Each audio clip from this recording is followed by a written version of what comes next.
bon, on ne va pas arriver dans ça dans les grandes villes, mais le stress, c'est sûr, si on continue comme ça, on va direct vers le mur, ça c'est clair. Hein.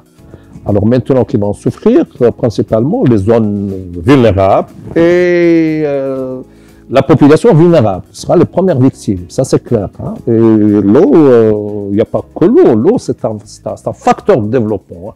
Sans eau, il y a des maladies, il y a la pauvreté, il y a beaucoup de choses qu'on ne peut pas imaginer. Hein. L'eau, c'est un facteur de développement, c'est un facteur de stabilité. Et de cette manière, donc, il faudrait revoir l'utilisation de cette eau, l'accès à cette eau, la manière avec etc., etc. Alors, maintenant, il faudrait que je vous dise une autre chose qui est fondamentale, que cette nouvelle circulation atmosphérique au Maroc, ce nouveau climat planétaire, il est très bénéfique aujourd'hui au Maroc si on sait l'utiliser. Et parmi les grands bénéfices de ce climat, c'est le retour de la neige sur la place. C'est quelque chose de fondamental pour les zones désertiques, pour les oasis. Et malheureusement, on entend souvent parler de la sécheresse des oasis. Alors c'est faux, il n'y a pas de sécheresse dans l'oasis. Les oasis, il ne pleut pas. Il peut y avoir des averses, mais il ne pleut pas. L'eau des oasis ne vient pas de la pluie, elle vient de la fonte de glace, de la neige. Et pendant les années 80-90, quand la neige s'est arrêtée, les oasis se sont détruits. Aujourd'hui, avec le retour de la neige, nous observons que les barrages, le Khobel Sorb en particulier, mais aussi les autres, ils commencent à se remplir. Ils suivent un rythme complètement différent du reste des pays. Parce que ce barrage, la ressource en eau dans cette région, dans les oasis de Dra, ils sont liés à la neige. S'il neige, c'est une bonne chose pour la région. S'il ne neige pas, c'est la catastrophe. Hein. Alors maintenant, la neige revient. Hein. Maintenant, il faudrait l'utiliser pour le développement de ces oasis d'une manière plus durable. Et à ne pas faire profiter la disponibilité de l'eau à une poignée de personnes qui développent des agricultures, telle ou telle, etc.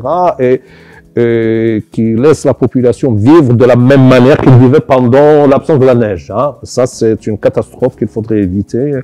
Et de quelle manière on va parler de ça, on va développer ça. Il faudrait que les instances, il faudrait qu'une équipe au niveau national réfléchisse à ça et propose des méthodes, des modes de gestion de cette ressource d'une part, mais aussi de l'utilisation de l'autre part. Ça, c'est pas facile. Hein.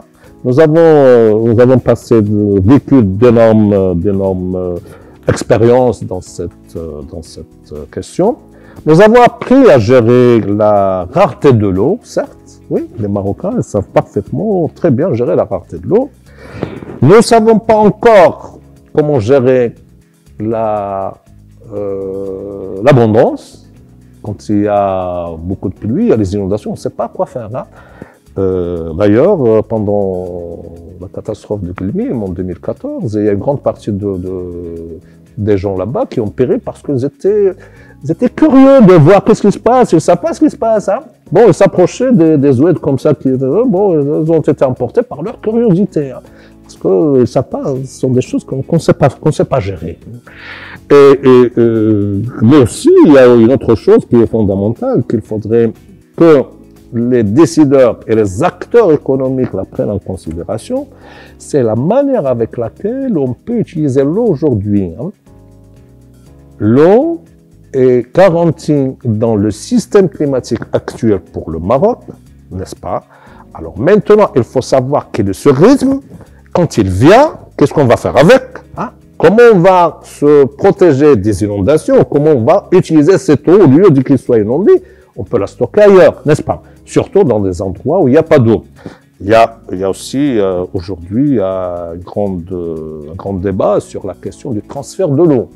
On sait qu'au Maroc, nous avons une région nord qui est très haut la pluie, où l'eau est très abondante, mais ça ne représente pas plus de 5 à 7% de la superficie nationale, mais qui représente presque 95% de la ressource en eau au Maroc. C'est quelque chose de très important. Hein.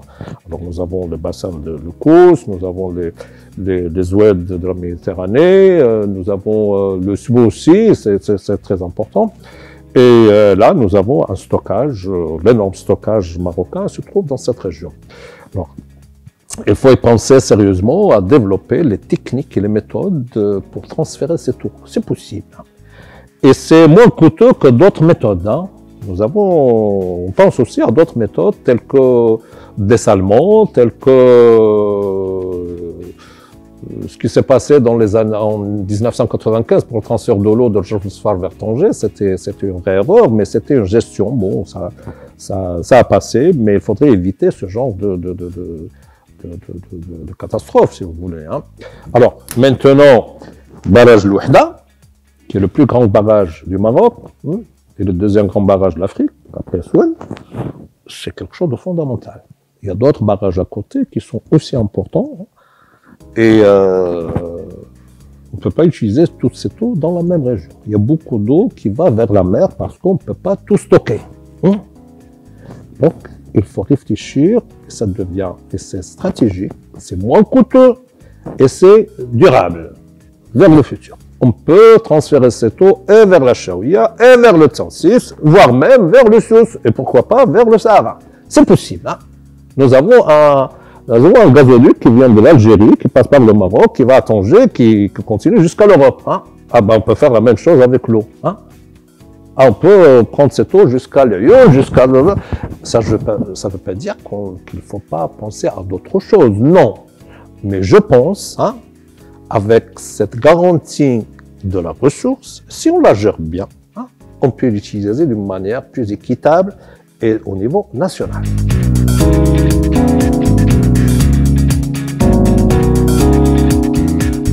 Alors aujourd'hui, le citoyen marocain, pour profiter de la démocratie, de l'accès à l'eau, il faut qu'il soit responsable aussi.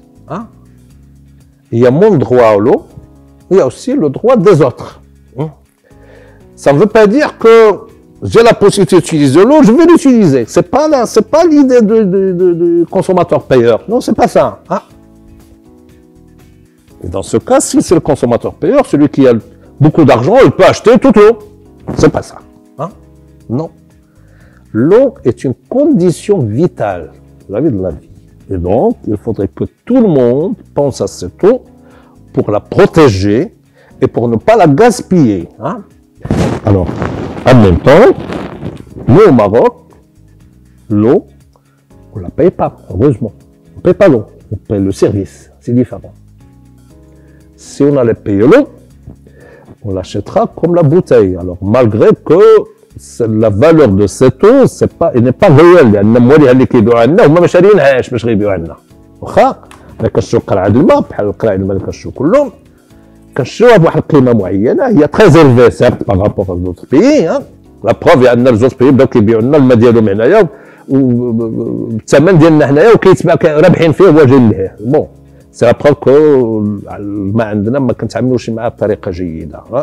ولكن مع ذلك إلى شاع. Vous voyez? C'est pas le même prix qu'on paie au robinet. C'est pas pareil. وراه بحال بحال. بحال ما الروبيني بحال. شنو اللي خايف الروبيني؟ هي الانفراستركتور، سي با لو. الانفراستركتور يمكن تكون قديمه، يمكن يكونوا هذوك التيوات مصديين الى اخره، ولكن ماشي لو. لا، الماء كيوصلنا مزيان. واخاش كيفسد في الدار ديالنا ولا في دارنا. سي ديفيرون. Alors maintenant, pour utiliser cette eau convenablement, pour pouvoir vivre moi, mon entourage, mais aussi le reste des Marocains. Il faudrait que j'utilise cette eau selon mon besoin réel. Ce n'est pas le besoin farflou. C'est ça. لأن le jour où ça va manquer aux Marocains, tous les Marocains vont souffrir. Et ce n'est pas l'utilisateur payeur qui sera le mieux protégé. Non, absolument pas. Quand il n'y a pas d'eau, il n'y a pas d'eau.